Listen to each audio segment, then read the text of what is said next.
జగన్మోహన్ రెడ్డి లేకపోతే నేను ఉండలేను. మిగిలింది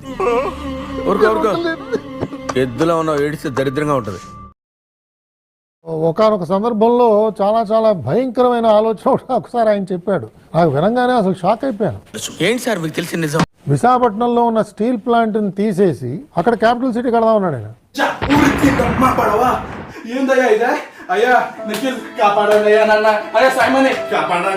నేను షాక్ అయిపోయాను. అసలు ఏమిటి ఆలోచన? అసలు మనం ఎవరు ఊహించలేమండి.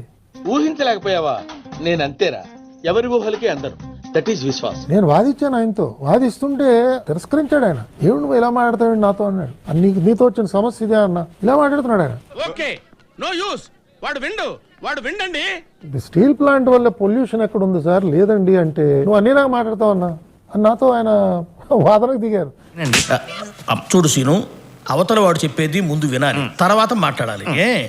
ఆయన ఎప్పుడైతే ఇలా మాట్లాడాడో నేను ఆశ్చర్యపోయాను. ఎందుకంటే నేను విశాఖపట్నంలో పెరిగాను సార్. అలా కాదు సార్, దయచేసి అర్థం చేసుకోండి.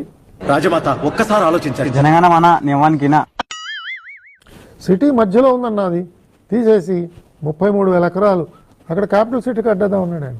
నాకు తెలియని ప్రపంచం ఏంట్రా బొక్కలో ప్రపంచం. అవసరమైతే ఒక కొత్త ప్రపంచాన్ని సృష్టించేది. కోడితే గోడకు పిడకలా కతుక్కుంటావు. ఇవాళ ఇవన్నీ నేను ఎందుకు చెప్తున్నానంటే సమాజానికి పొంచి ఉన్న ప్రమాదం ఇలా ఉందండి. మారాలి సార్, ఈ పద్ధతి మారాలి సార్. సార్ మార్పు అనేది ఏదో ఆకాశం నుంచి ఊడిపడదు సార్, మనలో రావాలి సార్, మనందరిలోనూ రావాలి సార్.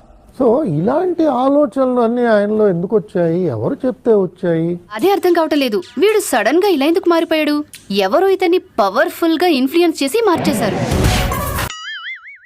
ఇలాంటి ఆలోచన ఉన్న వ్యక్తి అసలు అలాంటి పదవికి అర్హుడు కానే కాదండి. అంతేలే, ఎదవలకు పదవులు వస్తే ఇలాగే ఏడుస్తుంది మరి. 5 ఏళ్ల పాలనలో రాష్ట్రాన్ని అన్ని విధాలుగా అధ్వానంగా మార్చేసిన జగన్ నియంతలకే నియంతగా వ్యవహరించారు. సార్ మీరు మరీ ఎక్కువ పడేస్తారు సార్. ఊళ్ళ ముందా ఏంటి పొగడతలా కనపడుతున్నాయి నీకు? కాదా? తోలు మందం వేధవని. గత ప్రభుత్వ కట్టడాలు కూల్చడం, రంగులు వేయడం, పేర్లు మార్చడం పిచ్చి పరాకాష్ఠకు చేరింది. ఎవడరా గోడల మీద రాయమంది? నాకొకటి చెప్పుడేంద్రా, నేనే షురూ చేసిన. చైతి సొంత కుటుంబ సభ్యులను హింసించడం, వారిపైనే తన మూకలతో అసభ్య పోస్టులు పెట్టించడం లాంటి చర్యలు మీ మొహంలో టెన్షన్ చూద్దామని. అమ్మో, నీలో శాడిజం కూడా ఉందన్నమాట.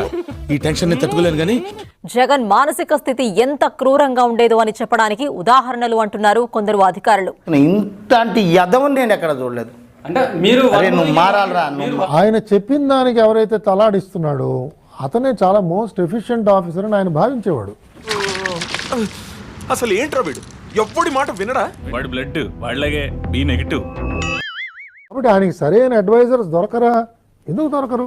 432 మంది అండి అడ్వైజర్. వీళ్ళంతా ఎవరు? ఎక్కువేరా. ఎందుకు?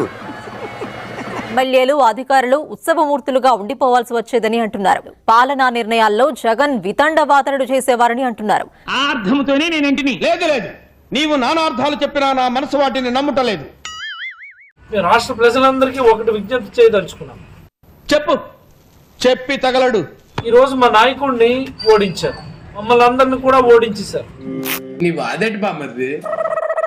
అసలు మేము చేసిన తప్పేంటని అడుగుతా ఉన్నాం. నన్ను అడుగుతున్నావా? ఇది ఒక రకమైనటువంటి మానసిక వ్యాధి, ఇది ఒక జబ్బు అధ్యక్ష. రేయ్, ఓవర్ యాక్షన్ చేసామంటే ఒళ్ళు పగులుద్ది. It's a medical emergency. అంటే డాక్టర్ని పిలిపించి ముందుగా ఆయనకి పరీక్షలు చేయించి. నీకు బాగా మదం ఎక్కిందిరా గోవర్ధన. ఎంత మదం, ఎంత మదం. జబ్బు నయమైన తర్వాత మళ్ళీ ఈ అసెంబ్లీకి తీసుకొని వస్తే ఈ అసెంబ్లీలో ఉన్నటువంటి శాసనసభ్యులందరికీ మంచిదని. సరే, అసలు ఆయన ఎందుకురా నీకు? నీ హైట్ ఏంటో నీకు తెలుసా? ఆయన పక్కన నిల్చుంటే తొడదాకొస్తావు. ఆయన లాక్ గుద్దితే సగం గుద్దిగా చచ్చిపోతావు పొట్టినాయాల. ఈ రోజు మా నాయకుడిని ఓడించారు. చాలు, ఆయన సేవలు చాలు ఈ రాష్ట్రానికి. రెస్ట్ తీసుకోమనండి. సరే పడుకో, ఏముందిలే ఇంకా పడుకో. నేననేవాడిని ఈ రోజు ఇక్కడ ఉన్నానంటే సార్ జగన్మోహన్ రెడ్డి. కరెక్టే, నేనేం కాదనలేదే. జగన్మోహన్ రెడ్డి లేకపోతే మీరు నా కోసం ఇంత హెల్ప్ చేస్తుంటే మీకెందుకు సరే ఎలా జరుగుతున్నాయి? నువ్వు నిజంగా నేర్చున్నావా? భలే వారు ఏం మాట్లాడినవి మిమ్మల్ని చూస్తుంటే ఏడుపు వచ్చేస్తుంది. నేను ఉండలేను. చచ్చిపోమ్మా. జగన్మోహన్ రెడ్డి లేకపోతే నేను ఉండలేను. పూర్వం మహానుభావులకి గొప్ప గొప్ప వాళ్ళకి అభిమానులు ఉండేవారు. తరం మారింది, హంతకులకి గూండాలకి అభిమానులు తయారయ్యారు. జగన్మోహన్ రెడ్డి ఇంగ్లీషు ఎంత ఫ్లూయెంట్ గా మాట్లాడతాడు. Computers, what would be offered? Say for instance,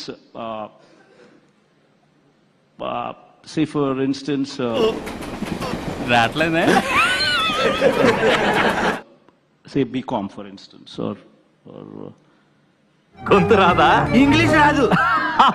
దీన్ని ఏబిసిడి అంటారా? In order to ensure that they're teaching hospitals. When you establish teaching hospitals. English తగలయ్యా. చీరాని ఇంగ్లీష్ నేర్పే స్కూల్ నుంచి కాదు మేము వచ్చింది. With district hospitals, it would be dealing with the community. ఈడేందన్న ఇంగ్లీష్ తిరగా తీస్తున్నాడు. ఇంగ్లీష్ కాదు gibberish. The teaching hospitals, the area hospitals and the teaching hospitals, substitution of teaching hospitals. ఏంట్రా చెప్తున్నా? ఇందాకటి నుంచి 5 క్వశ్చన్లు అడిగాను. రద్దా Area hospital, teaching hospital. చెప్తున్నా. Persistence. Already this year, the central budget in India has a shrunken health budget. So very lengthy questions. నేను 10th class లో first class student. Jaganmohan Reddy English ఎంత ఫ్లూయెంట్ గా మాట్లాడతాడు. The minister's daughter. So very lengthy questions. అతనికి ఒక్క ముక్క కూడా English రాదు. నువ్వు ఎంత అరిచినా చెవిటాడి చెవిలో పాట పాడినట్టే. 3వ క్లాసు 3 సార్లు ఫెయిల్. ఉల్లిగడ్డ, పొటాటో ఉల్లిగడ్డనే అంటారు కదా. డిగ్రీలో ఫస్ట్ క్లాస్ స్టూడెంట్. గుడ్. ఎల్కేజీలో పడండి. 1 minute. ఆశీర్వదించండి మావయ్య.